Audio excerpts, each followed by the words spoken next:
বিসমিল্লাহির রহমানির রহিম। एओ Islamic TV. बाती तो है हरदम मगर आवाज नहीं है। कोनो बंदा जुदी आमार अल्लाहर साथे कथा बोलते चाय से बंदा जुदी कुरानेर तिलावत करे तिलावातेर माध्यमे जेन से बंदा आमार अल्लाहर साथे धाराबाहिक भावे कथा बोलेन कथा। आमी अपनी नामाजे दाঁড়ায়া পড়লে গাইবি आवाज হয়তো শুনি না, কিন্তু কিতাবে এসেছে কোন কোন আল্লাহর বান্দার সাথে আল্লাহ গাইবি আওয়াজ দিয়া কথা বলেন। বান্দা যখন নামাজে দাঁড়ায়া পড়ে আলহামদুলিল্লাহি রাব্বিল আলামিন আর রহমানির রহিম,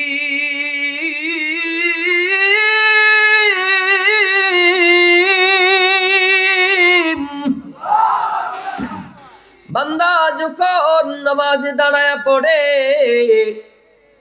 আলহামদু শব্দ যখন বান্দা পড়ে গাইবি আওয়াজ দেয় আল্লাহ বান্দাকে আওয়াজ দিয়ে কথা বলেন।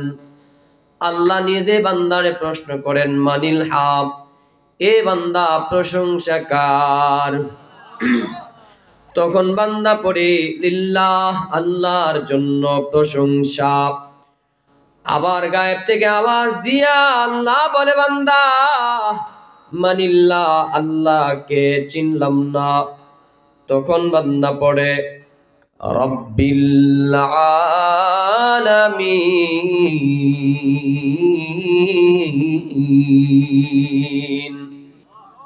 আল্লাহ হলেন তিনি যিনি রব্বুল আলামিন, উভয় জগতের পালনেওয়ালা রব, উভয় জগতের পালনেওয়ালা রব। মা বাবাকেও রব বলা হয়, মাজাজান পালনেওয়ালা বলা হয়। বলে লালন পালন কে করছে? বলে মা বাবা। মা বাবারও লালন পালনকারী বলা হয়, মাজাজান রব বলা হয়। আমার আল্লাহ রব, দুনিয়ার জমিনে শ্রমিকের মালিক তিনিও রব। কিন্তু পার্থক্য কেমন? যেই ফেরাউনে মুসার ভয়ে 90,000 বনি ইসরায়েলের শিশু বাচ্চা জবাই দিয়েছে, এই মুসারে তার চিরশত্রু ফেরাউনের ঘরে আল্লাহ তাআলা লালিত পালিত করলেন। উনি হচ্ছেন রব্বুল আলামিন।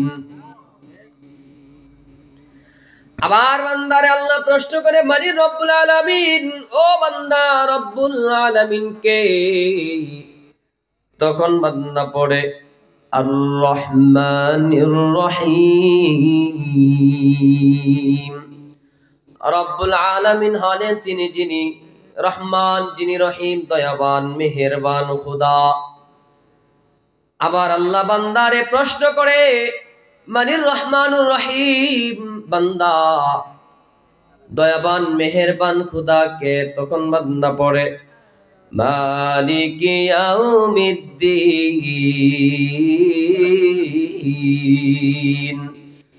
রহমানুর রহিম হলেন যিনি মালিক ইয়াউমিদ্দিন, কিয়ামতের দিনের মালিক, হাসুরের দিনের মালিক আমার আল্লাহ।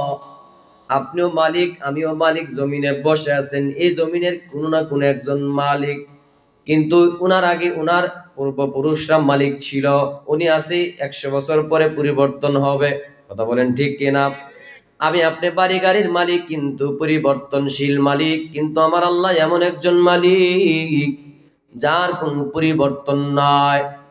আমার বাবাজিরা, আল্লাহ তাআলার কোরআন যখন বান্দা পড়েন, আল্লাহ গাইবি আওয়াজ দিয়াও কোন কোন বান্দার সাথে কথা বলেন। কিন্তু বেশিরভাগ আমরা যখন নামাজে পড়ি গাইবি আওয়াজ শুনি না, কিন্তু বান্দার তিলাওয়াতের জবাব আমার আল্লাহ আওয়াজ ছাড়া বান্দার তিলাওয়াতের জবাব দিতে থাকেন। তো কোরআনের 1 নাম্বার বৈশিষ্ট্য, কোরআন হচ্ছে কালামুল্লাহ। কেউ যদি আল্লাহর সাথে কথা বলতে চায়, কোরআনের তিলাওয়াত করলে তিলাওয়াতের মাধ্যমে সেই বান্দা যেন আল্লাহর সাথে কথা বলেন। 2 নাম্বার, কোরআন কেন শ্রেষ্ঠ কিতাব? আসমান থেকে যত কিতাব আল্লাহ নাজিল করেছেন প্রত্যেকটা কিতাবকে আল্লাহ তাআলা একসাথে নাজিল করছেন, কিন্তু এই কোরআনকে আল্লাহ কিন্তু একসাথে নাজিল করে নাই। দীর্ঘ 23 বছরে এক আয়াত দুই আয়াত, এক পৃষ্ঠা দুই পৃষ্ঠা করে নবীর উপর নাজিল করছেন। বলেন সুবহানাল্লাহ। আল্লাহ নবীর উপর যখন কোরআনের কোন আয়াত নাজিল হয়, নবীজি বারবার টুট নাড়ায়া পড়ে, বারবার টুট নাড়ায়া পড়ার জন্য চেষ্টা করে। ইকরা বিসমি রাব্বিকাল্লাযী খালাক, ইকরা বিসমি রাব্বিকাল্লাযী খালাক। নবীর উপর যখন কোরআনের কোন আয়াত নাজিল হয়, আল্লাহ নবীজি বারবার টুট নাড়ায়া পড়ে। আল্লাহ ডাক দেয়া বলে, হাবিব আমার, আপনার উপর যখন কোরআনের কোনো আয়াত নাজিল হয় আপনি কোন বারবার টুট নাড়ায়া পড়েন, ব্যাপার কি? নবী ডাক দেয়া বলে, মালিক আমার, আপনি অন্য অন্য নবীরে কিতাব দিয়েছেন, একসাথে দিয়েছেন, কিতাবের কোনো অংশ হারায়া যায় নাই। আমাকে আপনি কোরআন একসাথে দিচ্ছেন না, এক আয়াত দুই আয়াত এমন করে নাজিল করতেছেন। আমি যদি কোরআনের কোনো অংশ ভুলা যাই তাহলে আমার উম্মত ওইটা থেকে বঞ্চিত হয়ে যাবে। এজন্য মুখস্থ করার জন্য বারবার টুট নাড়ায় পড়ি আর পেরেশান হয়। আল্লাহ ডাক দেয়া বলে, হাবিব আমার, লা তুহারিক বিহি লিসানাকা লিতাজালা বিহি, ইন্না আলাইনা জামআহু ওয়া কুরআনা। ওগো হাবিব আমার, আপনি মুখস্থ করার জন্য আপনি পেরেশান হবেন না, টুটকে নাড়ানোর কোনো প্রয়োজন নাই। আপনার দিলের মধ্যে আমি আল্লাহ তাআলা কুদরতি ভাবে কোরআনকে মুখস্থ করায়া দিচ্ছি। সুতরাং কোরআনের একটা জের জবর নক্তাকেও আপনি নবী কোনোদিন বলবেন না, কারণ আমি আল্লাহ আপনার এই জিম্মা গ্রহণ করে মুখস্থ করায়া দিচ্ছি। বলেন না সুবহানাল্লাহ। অন্যান্য নবীর আল্লাহ কিতাব মুখস্থ করায় দেয় না। তাওরাত দিয়েছেন মুসারে, মুখস্থ করায় দেয় নাই। জাবুর দিয়েছেন দাউদ নবীকে, মুখস্থ করায় দেয় নাই। ইনজিল দিয়েছেন ঈসা নবীরে, কিন্তু মুখস্থ করায় দেয় নাই। আর এই কোরআন সরাসরি আল্লাহ তাআলা জিম্মা গ্রহণ করে নবীজিরে মুখস্থ করায় দিয়েছেন। সেই কোরআনের দাম আছে না নাই? আপনারা এসেছেন আজকে কোরআনের তাফসীর শুনবেন, কিন্তু আল্লাহ তাআলাও কোরআনের দামকে বাড়ানোর জন্য, তো আমরা তো উম্মতে মুহাম্মদী হওয়ার কারণে কোরআন পড়েছি, কোরআন দেখেছি, কোরআন শুনেছি। আদম নবী থেকে নিয়ে ঈসা নবীর উম্মতরা তো কোরআন কোনোদিন তারা শুনে নাই, শুনছে নাকি? তো তাদের সামনে তো কোরআনের দামকে বাড়াইতে হবে। এজন্য হাসরের ময়দানে আল্লাহ তাআলা নিজ জিম্মায় নিজে কমিটি হইয়া সভাপতির আসন গ্রহণ করিয়া, প্রধান বক্তা আমার নবীকে দাওয়াত করিয়া, বিশেষ বক্তা দাউদ নবীকে দাওয়াত করিয়া, ফেরেশতাদেরকে ভলান্টিয়ার বানায়া হাসরের ময়দানে আল্লাহ নিজে একটা কোরআন তিলাওয়াতের মাহফিল দিবেন। বল সুবহানাল্লাহ। কোরআনের দামকে বাড়ানোর জন্য আল্লাহ পাক রব্বুল আলামিন হাসরের ময়দানে কোরআন তিলাওয়াতের মাজমা বসাবেন, কোরআন তিলাওয়াতের মাহফিল বসাবেন। আমার বাবাজিরা, আজকের মাহফিলের শ্রোতা তামাম দুনিয়ার মানুষ যদি উপস্থিত হয়, তাহলে 2024 সালে 15 নভেম্বর পর্যন্ত আমরা যারা জীবিত আছি, সারা দুনিয়ার 15 নভেম্বর 2024 সালে আমরা যারা জীবিত, শুধু 24 সালের মানুষগুলা আমরা মাহফিলে উপস্থিত হতে পারবো। কিন্তু আল্লাহর মাহফিলে যারা 1000 বছর আগে গত হয়ে গেছে, আবার 1000 বছর পরে যারা দুনিয়াতে আগমন করবে, শুরু লগ্ন থেকে দুনিয়ার শেষ পর্যন্ত দুনিয়াতে যত মানুষ আল্লাহ প্রেরণ করেছেন, সব জান্নাতীদের সামনে আমার আল্লাহ কোরআনের দামকে বাড়ানোর জন্য সেদিন আমার আল্লাহ কোরআন তিলাওয়াতের মাজমা বসাবেন। জান্নাতীরা কোরআন তিলাওয়াতের মাহফিল শোনার জন্য বসবে। আপনারাও বসেছেন, ঠান্ডার মধ্যে বসেছেন, কোরআনের খাতিরে বসেছেন। নেতা যদি এমন একটা মজমা বসাইতো, কোন দুনিয়ার মানুষ এই পর্যন্ত বসা রাখতে হলে প্রত্যেককে 5000 করে টাকা দেওয়া লাগতো। কথা বলেন ঠিক কিনা? 1 ঘন্টা সময় দিলে 1000 টাকা দিতে হয়, 1 পুটলা বিরানি লাগে। কিন্তু আল্লাহর বান্দা কোরআনের এত মায়া, ব্যবসা বাণিজ্য ফালায়া একমাত্র কোরআনের খাতিরে ঠান্ডার মধ্যে বসিয়ে একমাত্র আল্লাহকে খুশি করার জন্য বান্দারা বসে আছে। কথা বলেন ঠিক কিনা? আমার বাবাজিরা, আল্লাহ সেদিন জান্নাতি মাজমা বসাবেন। আল্লাহ নিজে বলেন, লাহুম ফিহা ফাকিহাতুন ওয়া লাহুম মা ইয়াদউন। আমার বাবাজিরা, সেদিন জান্নাতীরা বসবেন, হুম ওয়া আজওয়াজুহুম ফি যিলালিন আলাল আরাইকি মুত্তাকিউন। জান্নাতীরা বসবেন কোরআন তিলাওয়াত শোনার জন্য বসবি, স্বর্ণের সিংহাসনে হেলান দিয়া বসবি, মুত্তাকিউন হেলান দিয়া বসবে, আর তাদের সাথে থাকবে তাদের আপন স্ত্রীরা থাকবে, স্ত্রীদেরকে সাথে নিয়া হেলান দিয়া বসবি, স্বর্ণের সিংহাসনে হেলান দিয়া বসবেন। সামনে থাকবে টি টেবিল, এমন খালি থাকবে না। আল্লাহ নিজেই বলেন লাহুম ফিহা ফাকিহাতুন ওয়া লাহুম মা ইয়াদউন। বান্দারে, দুনিয়ার জমিনে টাকার অভাবে ফলমূলাদি কিনে খাইতে পারো নয়। ও আমার বান্দা, আজকে আমার জান্নাতি মাহফিলের শ্রোতা হয়েছো বান্দা, ফলমূলাদি দিয়া ভরপুর করে দিলাম। এগুলা যদি ভালো না লাগে আপডেট খাওয়ার জন্য আহ্বান করো। ওয়ালাহুম মা ইয়াদউন। বান্দা, তুমি ডাক দিতে দেরি হবে। তোমার সামনে পাখিটা বোনা অবস্থায়, উড়ন্ত অবস্থায় চলে যাইতেছে। উড়ন্ত পাখিটা বোনা হইয়া তোমার সামনে আসতে দেরি করবে না। সমস্ত জান্নাতি নাজ নিয়ামতের কথা বললে তখন বেঈমানেরা বলে যেই জিনিস দেখি না সেই জিনিস মানি না। জান্নাতের কথা তারা মানতে চায় না। মৃত্যু ঠিকই মানে, জন্ম ঠিকই মানে, কিন্তু মৃত্যুর পরে যে একটা জগৎ আছে এটা তারা মানতে চায় না। বলে যেই জিনিস দেখি না সেই জিনিস মানি না। তো আমার বাবাজিরা, আমি যদি একটা থাপ্পড় দেই, কইসা একটা থাপ্পড় দিলাম, ব্যথা পাইছে, আমি যদি সারা জীবন বলে এই ব্যথা আমার দেখা, কি ব্যথা আমার দেখাইতে পারবো? চামড়া লাল হইছে দেখাইতে পারবো, ব্যথা কোথায় দেখাইতে পারবে না। মাথা ব্যথা করে কিন্তু দেখা যায় না। আমার বাবাজিরা, দেখা যায় না কিন্তু মাথা ঠিকই যে ব্যথা করতেছে এটা তো অনুভব আপনি করতে পারেন। জিন জাতি যে জিন এদের ধরে, জিন যে একটা প্রাণী আছে আপনারা বিশ্বাস করেন? জিনে যখন ধরে তখন কিন্তু আমরা কিন্তু দেখি না, কিন্তু উল্টা পাল্টা ঠিকই বলে। জিনে ধরলে কোনাবাড়ি যত ফার্মেসি আছে সব ফার্মেসি থেকে যদি আপনারা মনে করেন নিয়ে আসেন অ্যান্টিবায়োটিক ওষুধ নিয়ে আসেন, এরা খাওয়ান, অ্যান্টিবায়োটিক ওষুধ খাওয়ালে কি জিন এরা ছাড়বো? এরা আসল ওষুধ দিতে হবে, কোরআন থেকে আয়াতুল কুরসি পড়ে ফু দিতে হবে, নাহলে জিন ছুটবে না, ডাক্তাররা ছুটাইতে পারবে না। তো জিন যে একটা জাতি আছে আমরা দেখি না, তারপরে মানি। তো আমার বাবাজিরা, যে জিনিস দেখো না সেই জিনিস তুমি মানো না। তুমি তোমার রুহটার জীবনে দেখছো নি? নাস্তিকরে প্রশ্ন করলে রুহ কি সে দেখছে? আজ পর্যন্ত কোনো মানুষ, আমাদের প্রাণ আমরা দেখতে পারছি? এই যে মানুষ যে মারা যায়, দেহ তো জায়গাতেই থাকে, হাত পাও চোখ মুখ সব তো জায়গাতেই থাকে, রুহ কোন দিক দিয়ে চলে গেছে আমরা কি দেখতে পাই? রুহ এটা হচ্ছে আল্লাহর পক্ষ থেকে মাত্র একটা হুকুম। তো তুমি তোমার নিজে যে অস্তিত্ব আছে, একটা রুহ তোমার প্রাণ যা, সেটা তুমি না দেখে মানতে পারতেছো, আর যে মালিক তোমার সৃষ্টি করছে তারা না দেখে মানলে তোমার দোষ কোথায়? কিছু বানরের জাতি আছে, আমাদেরকে বানর থেকে জাতি বানাইতে চায়, আমাদেরকে বানরের জাতি বানাইতে চায়। এরা কোরআনকে গবেষণা করতে চায় না, কোরআনের কথা তারা মানতে চায় না। এই সমস্ত নাস্তিকদেরকে বলতে চাই, আরে একটা টিস্যু পকেট থেকে যদি টিস্যু টান না দিলে নিজে নিজে না খুলতে পারে, এত বড় আসমান, যে আসমানে আল্লাহ এত বড় সূর্য দিয়েছেন, জমিনটারে আল্লাহ বিছানা স্বরূপ বানাইছেন, যে আসমানের এক প্রান্ত থেকে আরেক প্রান্ত থেকে সূর্য উঠে আরেক প্রান্ত ডুবে, তারকারাজি দিয়ে সাজাইছেন, চন্দ্র দিয়ে সাজাইছেন, এত বড় আসমান, যে আসমানটা, যে সূর্যটা দুনিয়ার থেকে, পৃথিবী থেকে 13 লক্ষ গুণ বড়, এত বড় সূর্য কে সৃষ্টি করেছে? অবশ্যই একজন সৃষ্টিকর্তা আছে। একটা সাধারণ টিস্যুর বক্স থেকে নিজে নিজে যদি টিস্যু না খুলতে পারে, এত বড় আসমান জমি নিজে নিজে হতে পারে না। অবশ্যই একজন সৃষ্টিকর্তা আছে, তিনি কুল কায়নাতের রব, আপনার আমার মালিক একমাত্র মহান আল্লাহ পাক রব্বুল আলামিন। কথা বলেন ঠিক কিনা মুসলমান? আমার বাবাজিরা, সেদিন আল্লাহ ডাক দিয়া বলবেন সালামুন কওলাম মির রাব্বির রহিম।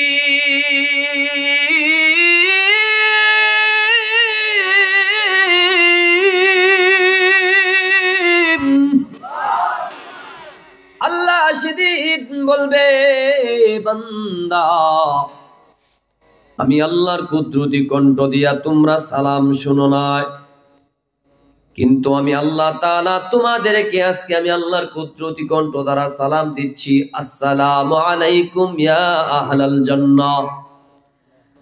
হাসরের ময়দানে আল্লাহ দিবেন আমাদেরকে সালামে কওলি।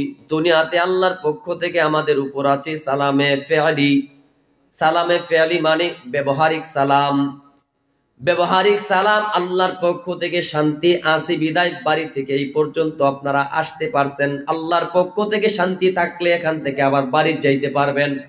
আল্লাহর পক্ষ থেকে যদি শান্তি না থাকে, আমরা নিজের ক্ষমতা দিয়ে এখান থেকে বর্ষা থেকে ওঠার আমাদের কারোর ক্ষমতা নাই। কথা বলেন ঠিক কিনা? যদি এই ক্ষমতা মানুষের থাকতো তাহলে হায়াত লম্বা হায়াত বাড়াইতে পারতো। যত ইঞ্জিনিয়ার ডাক্তার বলেন বৈজ্ঞানিক বলেন, হায়াত বাড়াইবার মতো কোনো চান্দুর ক্ষমতা নাই। কথা বলেন ঠিক কিনা? সেদিন আল্লাহ সালামে কওলি দিবেন আর বলবে কিসের জন্য অপেক্ষা করো? বলে আল্লাহ কোরআন তিলাওয়াতের মাহফিলে বসেছি, কোরআনের তিলাওয়াত আমরা শুনতে চাই। তখন আল্লাহ বলবেন উদ্বোধনী তিলাওয়াত করে শোনায়া দাও। আজকের মাহফিলের বিশেষ বক্তা দাউদ, দাউদ নবী তিলাওয়াত করবেন সূরা তাহা। তাহা মা আনজালনা আলাইকাল কুরআনা লিতাশকা। দাউদ নবী তিলাওয়াত করবে আর জান্নাতীরা দুলবে। 1000 বছর শোনার পরে জান্নাতীরা শুনতে শুনতে খুশিতে লাফায়া বেহুশ হয়ে যাবে। আল্লাহ ডাক দেয়া বলবে জান্নাতীর দল, কেন তোমরা বেহুশ হয়ে গেলা? বলে আল্লাহ আপনার নবী দাউদের কণ্ঠ এত মজা, আমরা শুনে আর স্থির থাকতে পারলাম না। আল্লাহ বলবেন এটা তো মাত্র উদ্বোধনী তিলাওয়াত। উদ্বোধনী তিলাওয়াত শুনে তোমাদের এমন অবস্থা, আমি যার উপর কোরআনকে নাজিল করেছি তোমরা তার কণ্ঠ দিয়া তিলাওয়াত শুনবানি। আ মাওলা পাক, আপনার নবী মুহাম্মদ রাসূলের গুণগান আমরা শুনেছি, সেই নবীর উপর আপনি কোরআন নাজিল করবেন এটাও আমরা আমাদের নবী থেকে শুনেছি। কিন্তু আজকে সেই নবীরে দেখলাম, সেই নবীর কণ্ঠ দিয়ে আমরা তিলাওয়াত শুনতে চাই। আরে আল্লাহ ডাক দিয়ে বলবেন প্রধান বক্তা মুহাম্মদ, আপনি আপনার কণ্ঠ দিয়া জান্নাতি বান্দা বান্দীদেরকে তিলাওয়াত করে শোনায়া দেন। আরে সব নবীদের সামনে আমার নবী হবেন প্রধান বক্তা। আরে তিনি হবেন সেদিন প্রধান অতিথি।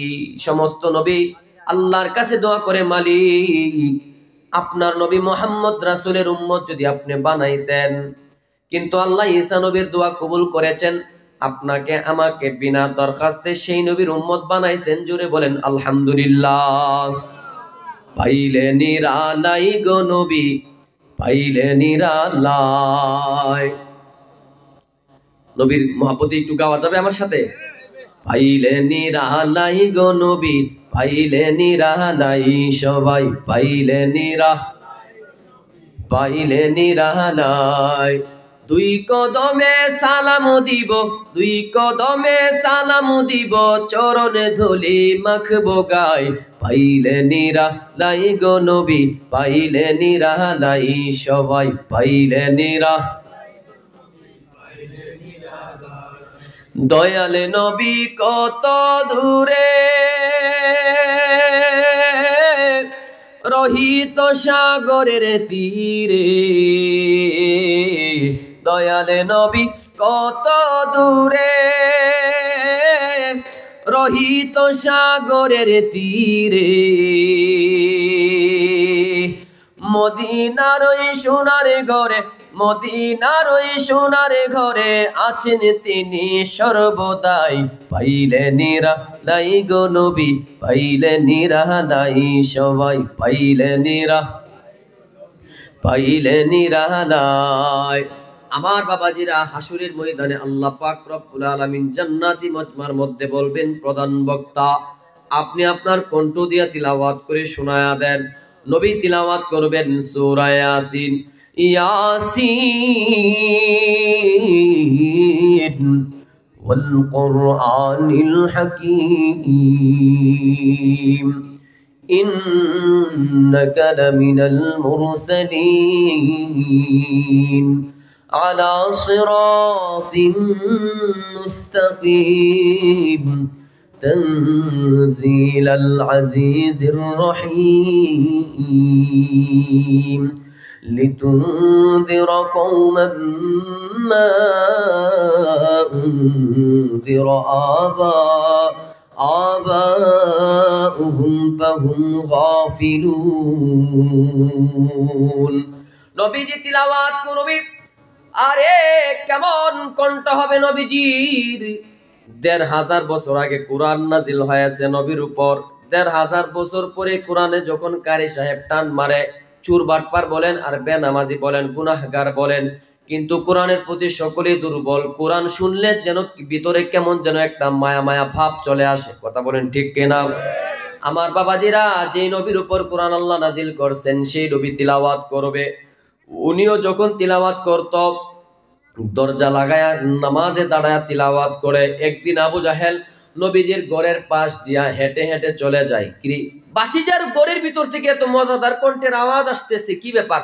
দরজার সাথে কান লাগাইছে, লাগায়া সারা রাত তিলাওয়াত শুনে কাটাই দিছে। পরের দিন আবু জাহেল, কি এই কণ্ঠ তো জীবন আর কোনোদিন শুনলাম না।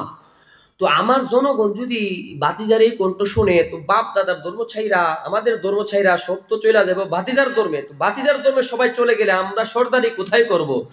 এই চিন্তা ফিকির করে অগ্রিম ভাবে এরকম ভাবে মানুষ সামনে আইনজারি করছে। এই তোমরা শোনো, বাতিজার কণ্ঠে মনে হয় জাদু আছে, তোমরা কিন্তু বাতিজার কণ্ঠে তোমরা তিলাওয়াত শুনো না। যদি শোনো তো বাপ দাদার ধর্মের মধ্যে চুনকারে লাগায়া তার ধর্মে তোমরা চলে যাও না। দিনের বেলা আইনজারি করে, রাতের বেলা গোপনে গোপনে তিলাওয়াত শুনে সুফিয়ান, আখনাস, আবু জাহেল বড় বড় সর্দারেরা এক সুরে শুনে আরেক সুরে জানে না। একদিন 3 রাস্তার মোড়ে সাক্ষাৎ, কেউ কই গেছলা বলে বাতিজার কণ্ঠের তিলাওয়াত শুনতে। হায় হায়, আমরা সর্দার হইয়া দিনের বেলা আইনজারি করে এরকম যদি 2 নম্বরই করি, তো মানুষ আমাদেরকে আর সর্দার মানবো? এরকম বাটপার নেতা আমাদের দেশও আছে কিনা? আমাদের সামনে বলে হালাল ভাবে লবণ দিয়া পান্তা ভাত খাবো, আর তথ্য নিলে দেখা যায় উনার মাধ্যমে লক্ষ কোটি টাকা পাচার হয়ে গেছে। পাবলিকের সামনে এসে বলে হারাম খাবো না, হারাম কুরমা পোলাও খাওয়ার চাইতে লবণ দিয়ে পান্তা ভাত খাবো, কিন্তু তথ্য নিলে দেখা যায় উনি কোটি কোটি লক্ষ কোটি টাকা পাচার করলেন। তো এই বাটপার গুলার কারণে দেশের টাকা লুট করছে। এখন জিনিসপত্রের দাম 10 টাকার জিনিস এখন 20 টাকা করে কিনতে হয়। এর খেসারত সাধারণ জনগণ আমরা বুক করতে হচ্ছে। কথা বলেন ঠিক কিনা? যতদিন বাটপার মুক্ত বাংলাদেশ না হবে ততদিন এর খেসারত আমাদেরকে বুক করতে হবে। এই মিয়া, বিশ্বের এমন কোনো রাষ্ট্র নাই যেই রাষ্ট্রে বাঙালি নাই, কিন্তু বাঙালি টাকা পুরা বিশ্ব থেকে বাংলাদেশে টাকা ঢুকতেছে, আর এই বাটপাররা এই পরিশ্রমের টাকা অন্য দেশে নিয়ে জমা করতেছে। এই সমস্ত বাটপারদের হাত থেকে আমার রাষ্ট্রকে অবশ্যই হেফাজত করতে হবে। যারা ক্ষমতায় হারাইছে, আবার ভবিষ্যতে যারা আসবে, সকলকে সাবধান করে বলে দিতে চাই, দুনিয়াতে যতদিন থাকবেন হালাল খাইবেন, জনগণের টাকা লুট করবেন না। বহু টাকা লুট করেছেন, অনেক টাকা সম্পদের মালিক হয়েছেন, ক্ষমতা হারানোর 1 ঘন্টা পরে সবকিছু পুরা ছাড়কার করে দিয়েছে। আমি আসার পথে দেখেছি কোন নেতা নাকি এর বলে দোকান সব পুরা লাইছিল, 16 বছরে যা জমাইছে 1 ঘন্টা পুরা লাইছে। তো এরকম ভাবে অন্যায় জুলুম করবেন না, পরবর্তীতে জনগণ খেপে আপনার সমস্ত সবকিছু পুরে লুটপাট করে নিবে। এই ধরনের ক্ষমতার অপব্যবহার যারাই আসবেন, অপব্যবহার করা যাবে না, জনগণের বন্ধু হতে হবে। কথা বলেন ঠিক কিনা? আমার বাবাজিরা খেয়াল করে শুনেন, আল্লাহর নবীজি তিলাওয়াত করেন। আবু জাহেল নবীজির ঘরের সাথে কান লাগায়া সারাটা রাত নবীর কণ্ঠে তিলাওয়াত শুনে। সুফিয়ান, আখনাস বড় বড় সর্দাররা ওয়াদা করছে, কিরে আমরা যদি এরকম 2 নম্বরই করি তাহলে তো জনগণ আমাদেরকে আর সর্দার মানবে না। হাতে হাত রাইখা ওয়াদা করো, আর কোনোদিন বাতিজার কণ্ঠের তিলাওয়াত শুনবে না। হাতে হাত রাইখা ওয়াদা করছে। পরের দিন আবু জাহেল কয়, সুফিয়ান তো ওয়াদা করছে আর তিলাওয়াত শুনবে না, আমি একা একা শুনবো, কেউ আর দেখবে না। আখনাসও বলে, তো সুফিয়ান তো ওয়াদা করছে, আবু জাহেল তো ওয়াদা করছে, আর কেউ তিলাওয়াত শুনতে আসবে না, আমি একা একা শুনবো, কেউ আর দেখবে না। এক একজন এক এক ধারণা নিয়ে, 3 জন একই ধারণা নিয়ে আবার কাছে তিলাওয়াত শুনতে। আবার 3 রাস্তার মোড়ে সাক্ষাৎ, কেউ কই গেছলা বলে তিলাওয়াত শুনতে, তো তুমি না ওয়াদা করছিলা, তুমিও তো ওয়াদা করছিলা। একজন আরেকজনকে দোষ দেই, বলেন না আল্লাহু আকবার। জিজ্ঞাসা করা হয়, আবু জাহেল দিনের বেলা আইনজারি করেছ, রাতের বেলা কেন রে 2 নম্বরই করে বাতিজা মুহাম্মদের কণ্ঠের তিলাওয়াত শোনার জন্য চলে আসো? হাতে হাত রাইখা ওয়াদা করেছ, তারপরে ওয়াদা ভঙ্গ করিয়া কেন রে বাতিজার কণ্ঠের তিলাওয়াত শুনতে আসো? আবু জাহেল ডাক দেয়া বলে, এরে মক্কার মানুষ, সারাদিন সর্দারি করি, কত সত্য মিথ্যা কথা বলি, আমি যখন ঘুমাইতে যাই আমার তো আর ঘুম ধরে না, ঘুম আসে না। হাজার পেরেশান লইয়া যখন বাতিজার কণ্ঠের তিলাওয়াত শুনতে যায়, তিলাওয়াতের মধ্যে এত মজা লাগে, আর তিলাওয়াত শোনার দ্বারা দিলের মধ্যে যত পেরেশান আছে পেরেশান দূর হয়ে যায়। রাত্রটা কোন দিক দিয়ে কেটে যায় আমি আবু জাহেলও বলতে পারি না। বাতিজার কণ্ঠের তিলাওয়াত এত মজা, বলেন না সুবহানাল্লাহ। নবী সেদিন হাসরের ময়দানে জান্নাতীদেরকে তিলাওয়াত করে শোনাবেন। আল্লাহ বলবেন, আমার দোস্ত মুহাম্মদের চাইতে আরো মজার কণ্ঠ তোমরা শুনবানি। জান্নাতীরা বলবে, মালিক আপনার নবী মুহাম্মদ রাসূলের চাইতে আরো মজার কণ্ঠ কার, আমরা শুনতে চাই। আল্লাহ তখন বলবে বান্দারা আর কেহ নয়, এটা হচ্ছে স্বয়ং আমি আল্লাহ তোমাদেরকে তিলাওয়াত করে শোনাইতে চাই, তোমরা শুনবানি। এখানে অনেক মানুষ আছেন, একজনের কণ্ঠের সাথে আরেকজনের কণ্ঠ মিল নাই, রং বেরঙ্গের কণ্ঠ কে দান করেছেন? আরে আমার আল্লাহর নামটা এত আস্তে কেন? জোরে বলেন, কে দান করেছেন? রং বেরঙ্গের কণ্ঠের খালিক আমার আল্লাহ সেদিন তিলাওয়াত করবে, সূরা রহমান তিলাওয়াত করবে। আল্লাহ তাআলা সেদিন তিলাওয়াত করবে সূরা রহমান। আর রহমান আল্লামাল কুরআন। যেহেতু নিজের কোরআন নিজে পড়বে, এজন্য আল্লাহ আনা শব্দ লাগায়া পড়বেন। রহমানকে আল্লাহ নিজে বলবেন আনার রহমান, আমি তো রহমান দয়াবান। আল্লাহ সেদিন পড়বেন আনার রহমান আল্লামনাল কুরআন খলাকনাল ইনসান আল্লামনাহুল বায়ান। الشمس والقمر بحسبان والنجم والشجر يسجدان والسماء رفعها ووضع الميزان।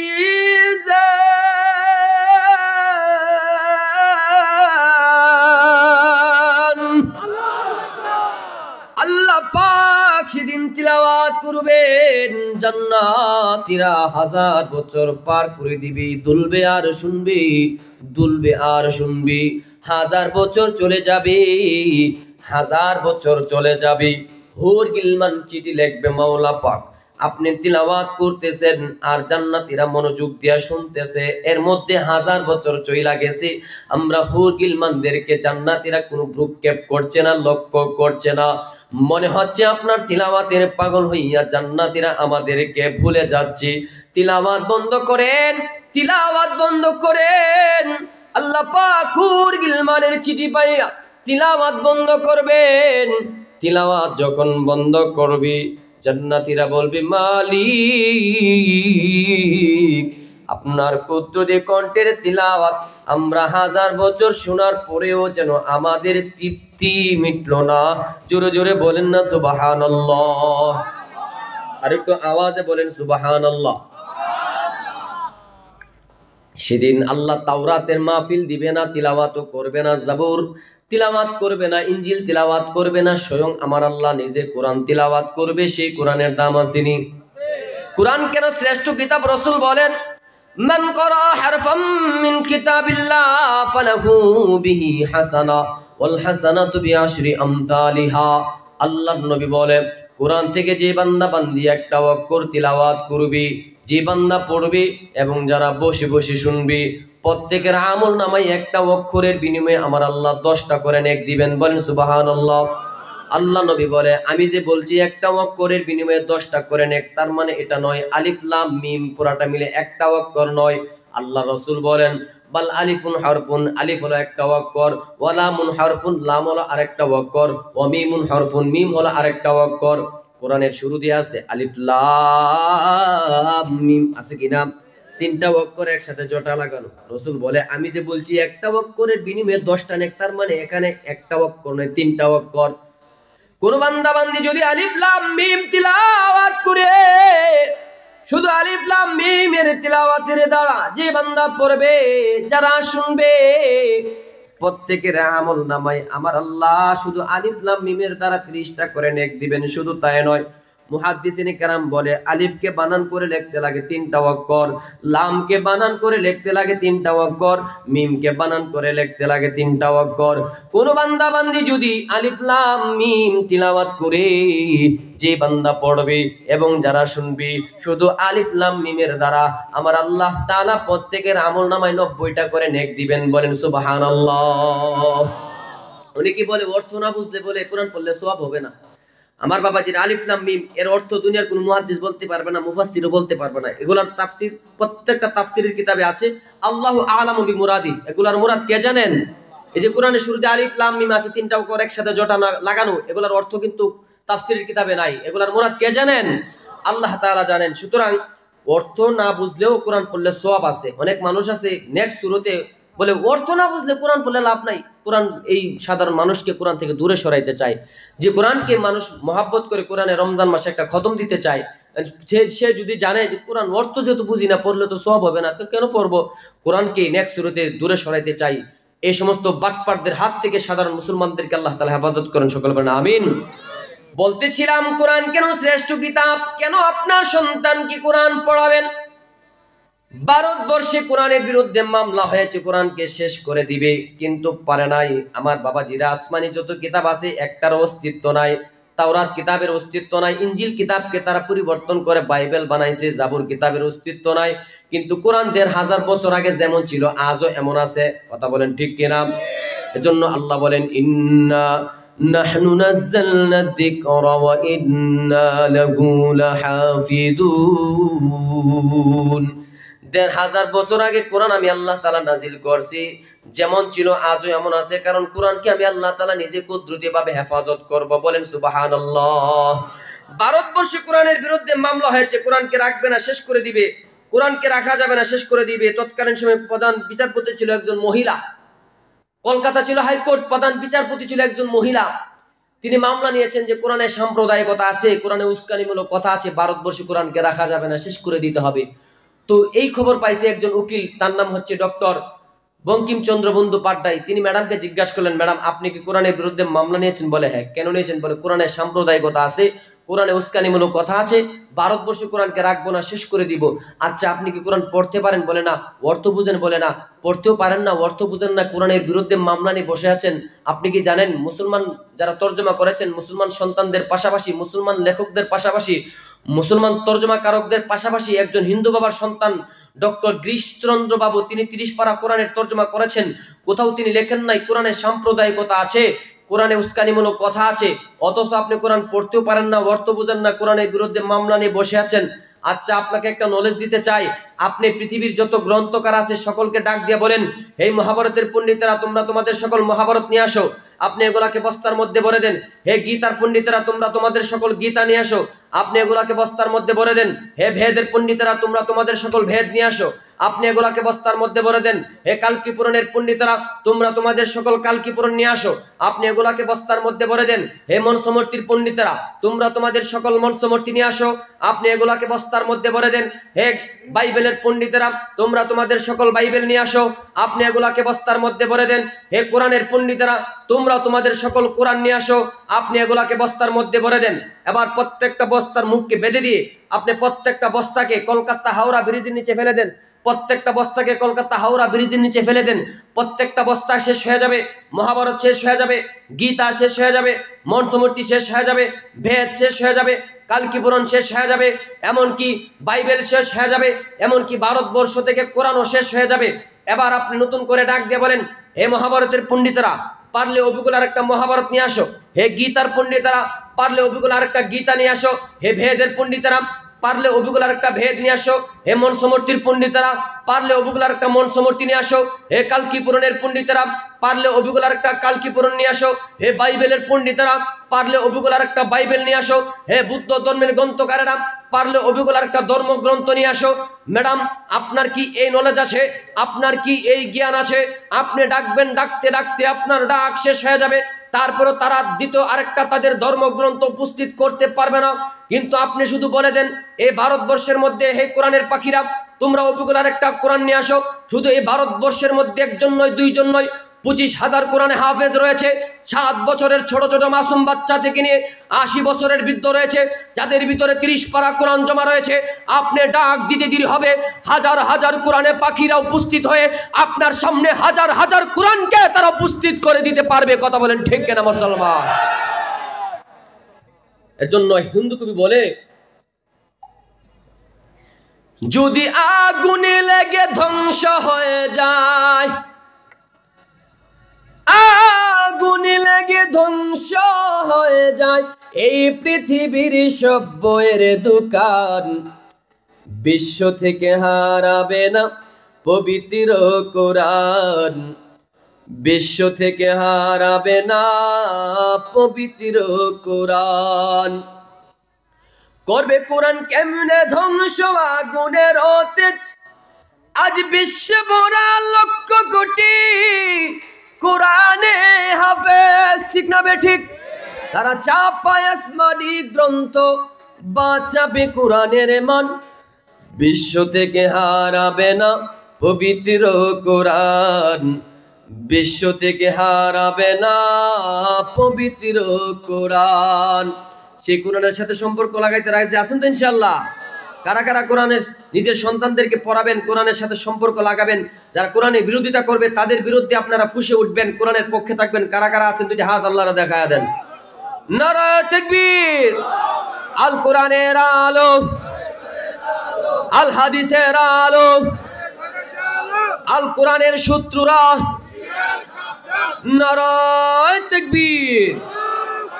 আমার বাবাজিরা, রাত্র অনেক হয়েছে, কোরআন সম্পর্কে আরো বহুত কথা বাকি ছিল, তো আর আজকে লম্বা করছি না, কারণ আপনাদের ঘুমাইতে হবে, আমাকে যেতে হবে, ব্রাহ্মণবাড়িয়া যাব। তো আজকে যিনি মাহফিল করাইলেন, যিনি মাদ্রাসার মোতামিম, আমার ছাত্র ভাই, ওনার সাথে আমি বসুন্ধরা পড়ালেখা করছি, মুসলিম উদ্দিন ভাই। তো রংপুর বসুন্ধরা যখন আমরা পড়ছি, রংপুর অনেকে ছিল, আলহামদুলিল্লাহ। রংপুরের মানুষ তারা সহজ সরল মানুষ, গেলে অনেক আপ্যায়ন করে, আদর করে, বিভিন্ন জায়গায় যখন প্রোগ্রামে যায়। তো ভাই একসাথে পড়াশোনা করছে, দাওরা হাদিস একসাথে পড়াশোনা করছি 2015 সালে। তো সেই হিসেবে পরিচিত ভাইয়ের সাথে আসলাম। তো আমি এখানে আসার আগে আরেকটা বয়ান করে আসছি শালনাতে, তো যেহেতু এটা আগে রাখা ছিল, তো ওইটাও একটা বসুন্ধরা পড়াশোনা করছে, উনিও জানতে পারছে আমি এলাকায় আসবো। তার বলছে ভাই আমার একটা মাদ্রাসায় মাহফিল করছি, আমরা একটু যদি পারেন সময় দেন। তো বাইরে বইলা এসার বাদ আসা, ওইখানে বয়ান করে আসলাম ক্লান্ত শরীর নিয়ে। তো যাই কিছু বললাম, আল্লাহ তাআলা যা কিছু ভুল হয়েছে আমার পক্ষ থেকে, যা কিছু সঠিক হয়েছে আল্লাহর পক্ষ থেকে, সকলকে বলনেওয়ালা শুননেওয়ালা সকলকে আল্লাহ তাআলা আমল করার তৌফিক দান